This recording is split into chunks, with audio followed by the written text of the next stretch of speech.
¿Ha crecido tu fe desde que oíste el Evangelio de salvación? ¿Confías cada día más en el Señor y Redentor Cristo Jesús?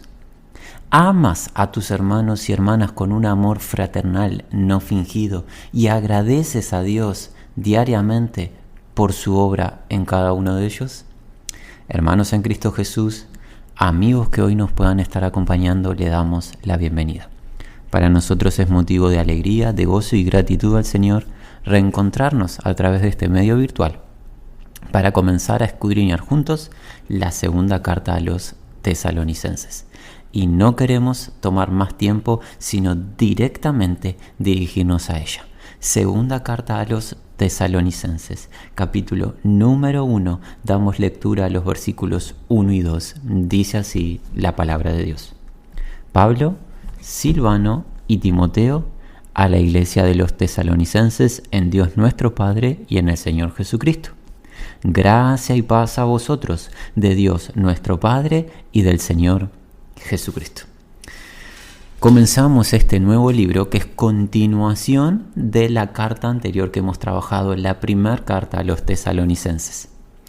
¿Cómo comienza este libro, esta carta? De una manera similar a la primera carta, dándosenos referencia de los autores humanos de la misma, recordando, el autor, la fuente de la verdad es celestial, es Dios, el Espíritu de la Majestad, es quien inspiró esta carta junto con los 65 libros restantes que juntos forman las Sagradas Escrituras.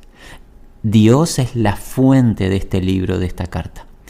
Pero Dios emitió dicha carta y la escribió a través de envases de barro, seres humanos, frágiles, débiles, pero autoridad delegada de parte de Dios. Dios les escogió con este propósito, que propagasen su verdad. ¿Y quiénes son? Para nosotros ya son conocidos: Pablo, Silvano o Silas y Timoteo. Estos tres amados hermanos que son maestros nuestros en cuanto a lo que el consejo de Dios concierne. Estos tres hermanos, ¿a quién dirigen la carta? Muy importante.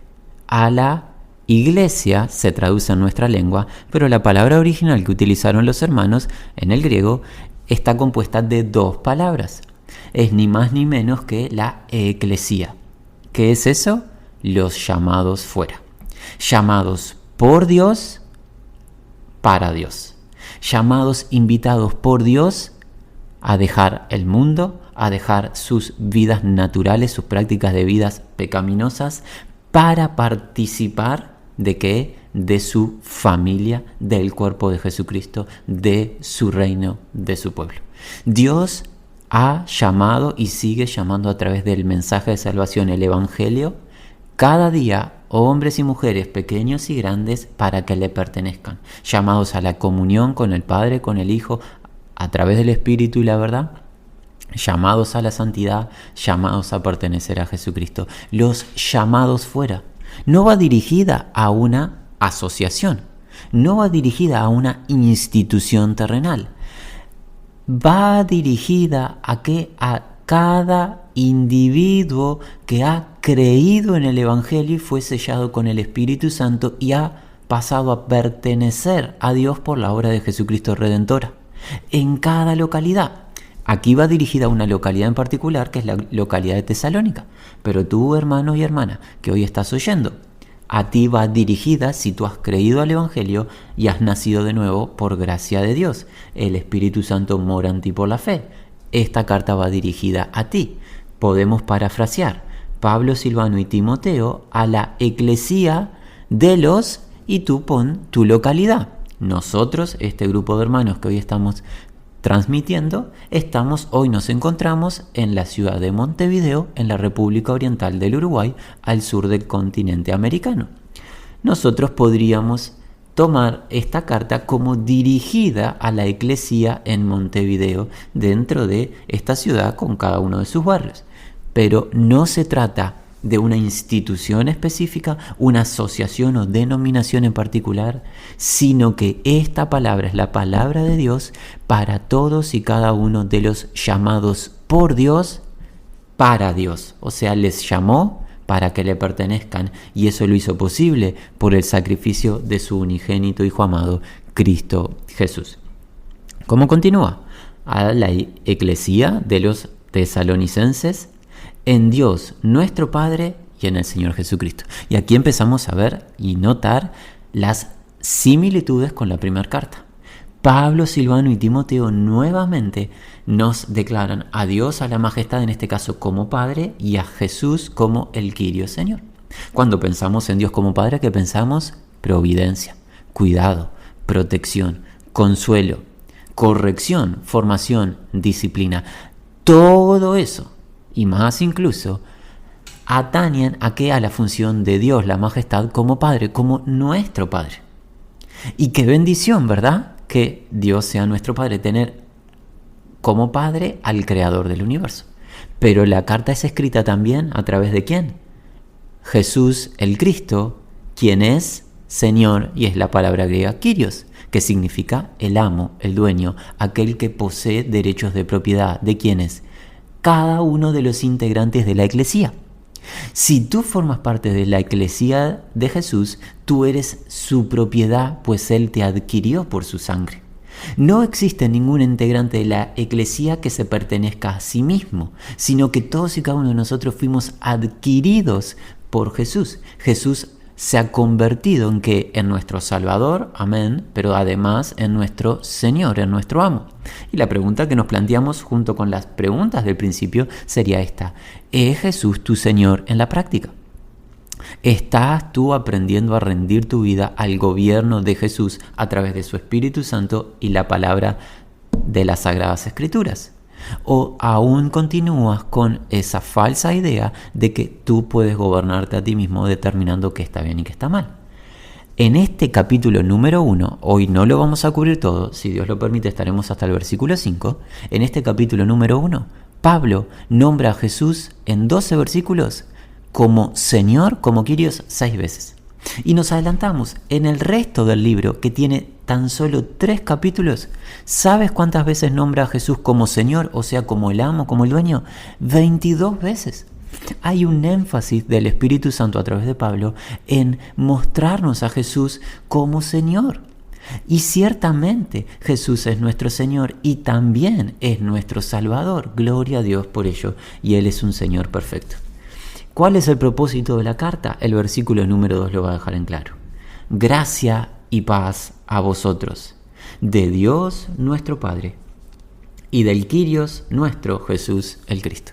Gracia y paz, ese favor de Dios celestial, ese obsequio de vida y vida en abundancia, vida espiritual, esa gracia salvadora que nos impulsa a dejar nuestra vida natural para vivir la vida de Cristo, ese favor de Dios que no merecíamos pero que hemos recibido, y paz, el plan de Dios para nosotros. Paz tiene una idea en las Escrituras de plenitud o de estar completos, no más bien en situaciones externas, sino en el interior de la persona que ha creído en Jesucristo. A través de la obra de Jesucristo y esta reconciliación que Él otorga de nosotros, los enemigos de Dios, nos reconcilia con la majestad. Le habíamos ofendido a través de nuestro pecado. Cristo Jesús con su sacrificio nos reconcilia y eso otorga una plenitud. Esa expresión y esa experiencia de estar completos en Cristo. Paz es el plan de Dios para nuestras vidas. Así que tenemos los primeros 2 versículos. Continuemos con el versículo número 3, y este versículo en particular fue el motivo por el cual hoy nosotros comenzamos planteándote estas interrogantes que hicimos al principio del encuentro. Versículo número 3. Debemos siempre dar gracias a Dios, por vosotros, hermanos, como es digno, por cuanto vuestra fe va creciendo y el amor de todos y cada uno de vosotros abunda para con los demás. Ponemos un freno momentáneo en el versículo 3. Así comienza Pablo y sus colaboradores Silvano y Timoteo, contándonos que ellos se encuentran bajo obligación, están en deuda. Tienen una deuda continua o diaria para con Dios. ¿Cuál es esa deuda de Pablo, Silvano y Timoteo hacia Dios? Es la deuda de expresar gratitud a Él. Pablo, Silvano y Timoteo le deben a Dios, están bajo la obligación, el compromiso de cada día agradecerle a Dios por algo. ¿Y cuál es el motivo de esa gratitud que les ha llevado a estar en deuda con Dios? Constantemente deben darle gracias, estar en gratitud. ¿Por qué razón? Por vosotros. ¿Quiénes son? Compréndese vosotros, los integrantes de la Eclesía en la localidad de Tesalónica. ¿Y por qué agradecen Pablo, Silvano y Timoteo a Dios continuamente a modo de deuda respecto de o concerniente a la iglesia en Tesalónica? Porque la fe de ellos está aumentando. La fe de los hermanos en Tesalónica, lejos de ser una fe vacía, una fe muerta, es una fe creciente, es una fe que aumenta, es una fe que está avanzando, que crece día a día. Y recuerda, si nos has acompañado en la primera carta, estuvimos considerando a través del libro de los Hechos que Pablo, Silvano y Timoteo permanecieron en esta región de Tesalónica tan solo 3 semanas, pues ministraron allí por 3 jornadas sabáticas, lo que nos habla que estuvieron unas 3 semanas. Y estando 3 semanas ministraron a Cristo y partieron de la región, y ahora, ¿qué nos cuentan? Que luego de su partida, la referencia y el testimonio de Tesalónica es glorioso. Y por eso Pablo, Silvano y Timoteo agradecen a Dios y le deben gratitud continua. ¿Por qué? Porque lejos de destruirse la obra, lejos de retroceder los hermanos o volverse atrás o al mundo, la fe se está aumentando. La fe es genuina y la fe está creciendo. Por eso Pablo, Silvano y Timoteo están bajo obligación o en deuda con Dios concerniente a Tesalónica. Le deben agradecer a Dios como es justo, como es digno, que la razón es que su fe, la fe de Tesalónica, aumenta, crece. ¿Y crece qué? En exceso. No es un crecimiento pequeño, sino que en el original nos da la idea de un crecimiento abundante, excesivo, supera la expectativa. Y ya tendremos una referencia de por qué están convencidos Pablo, Silvano y Timoteo que la fe está creciendo. Pero hay algo más que agrega el versículo 3, no ha culminado. El testimonio es magnífico. Fe que aumenta en exceso, está creciendo en exceso, por gracia de Dios, y algo más. ¿Y qué? El amor de todos y cada uno de vosotros abunda para con la demás. No solo la fe está creciendo en exceso, sino que está superabundando, es una abundancia superlativa, el amor, y la idea es un amor no fingido, de cada uno, de todos vosotros a cada uno. La idea original es de cada hermano para con cada hermano y hermana. No hay preferencia en Tesalónica escogiendo algún grupo selecto y a otros se rechaza. Todos se aman unos a otros sin diferencias. ¿Por qué? Porque realmente Dios está obrando en ellos. Y esto es lo que obliga a Pablo, Silvano y Timoteo a agradecerle a Dios. Le agradecen a Dios esta fe genuina creciente, abundando, aumentándose cada día, y este amor fraternal no fingido.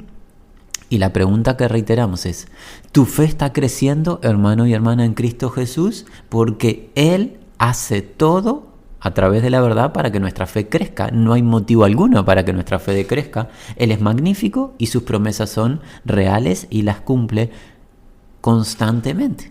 A través de la palabra nuestra fe crece. Y el amor es una clara expresión de esa fe que está creciendo. Está creciendo tu fe y el amor de Dios lo estás pudiendo experimentar y transferir a tus hermanos y hermanas. Esa es una muy buena señal de que la gracia de Dios está sobre ti, de que el Espíritu Santo, esa unción divina con la que Dios nos ha ungido de una vez y para siempre, está operando con poder en ti y que no está ni contristado ni dañado. Por eso es tan importante que nosotros velemos y examinemos nuestra conducta.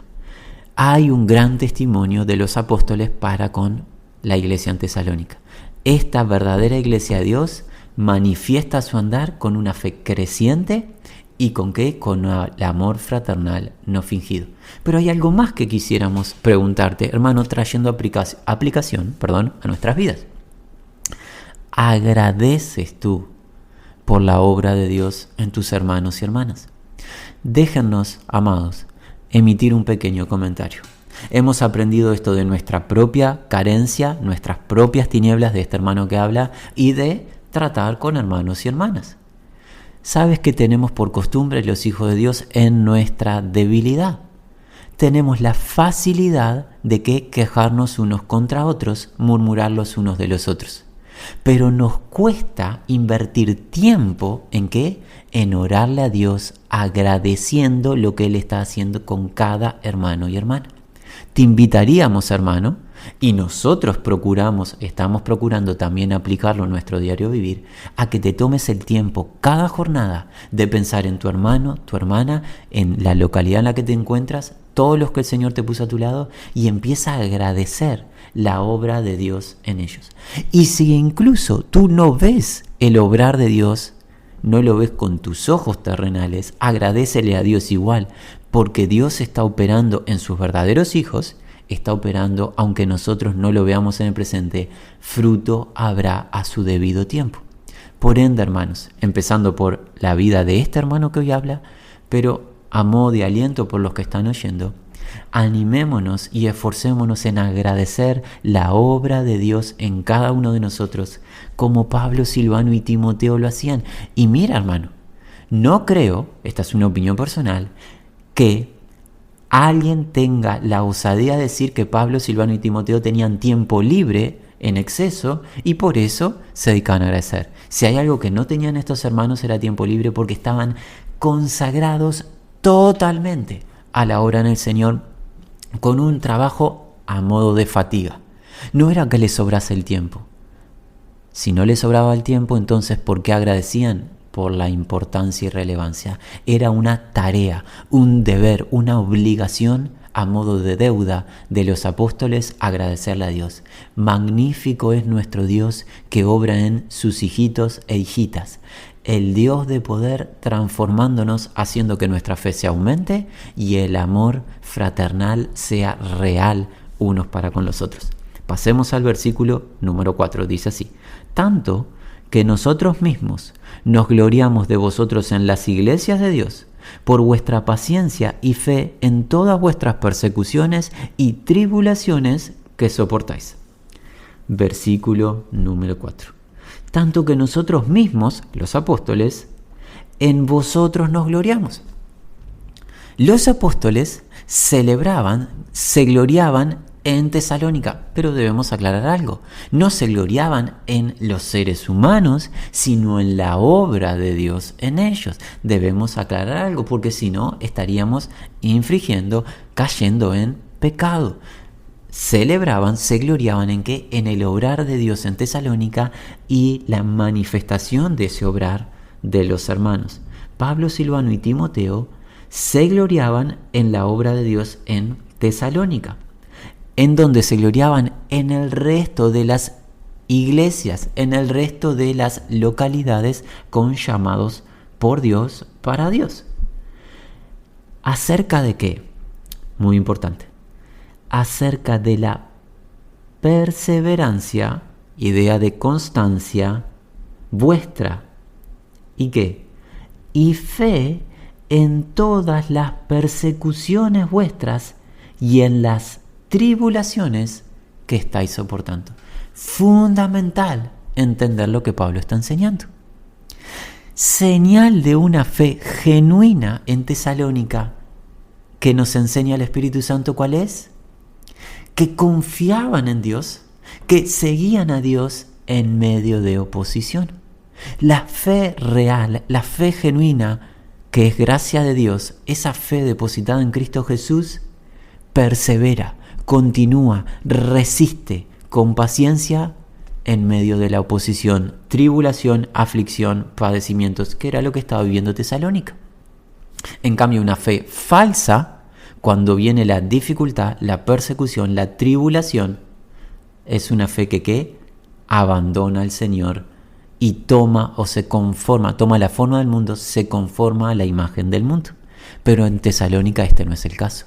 Tesalónica es una congregación genuina del Señor, es obra de Dios. ¿Y qué está sucediendo? Están padeciendo por el nombre del Señor, como nuestro Señor y Salvador Cristo Jesús padeció del mundo.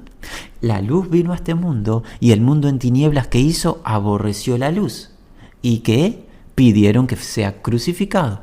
Claramente esto no sorprendió a Dios, pues fue el plan de Dios crucificar a Cristo para nuestra redención. Pero el mundo da un trato hostil para con la verdad, para con Cristo y para los que son de Cristo y son portadores de la verdad. Esto está sucediendo en Tesalónica. Ellos están creyendo cada día más en el Señor, ellos se están amando unos a otros cada día más, pero también en paralelo padecen destrato del mundo, padecen tribulaciones, aflicciones. Pero ¿qué es lo destacable? Que en el medio de sus padecimientos, en el medio de sus aflicciones o tribulaciones, la fe persevera, la fe resiste, la fe tiene paciencia y soporta el destrato. Es una señal inequívoca. Es una de las marcas que garantiza de parte de Dios la fe de uno de sus hijos e hijas. Que cuando hay prueba, el hijo, la hija de Dios no abandona al Señor, sino por el contrario, se esfuerza, se fortalece en el Señor y continúa. Gloria a Dios por el testimonio de la iglesia en Tesalónica. Versículo número 5, este será el último versículo a modo de introducción de esta segunda carta a los tesalonicenses. Dice así: esto es demostración del justo juicio de Dios, para que seáis tenidos por dignos del reino de Dios, por el cual asimismo padecéis. Evidencia o demostración del juicio justo, está calificado, es un juicio justo, no es injusto. Dios es un juez justo. Evidencia, demostración del juicio justo de Dios, para que vosotros seáis contados, calificados, enumerados, dignos del reino de Dios, por el cual también vosotros sufrís. ¿Qué está enseñando Pablo? Lo que las Sagradas Escrituras enseñan y es irrevocable.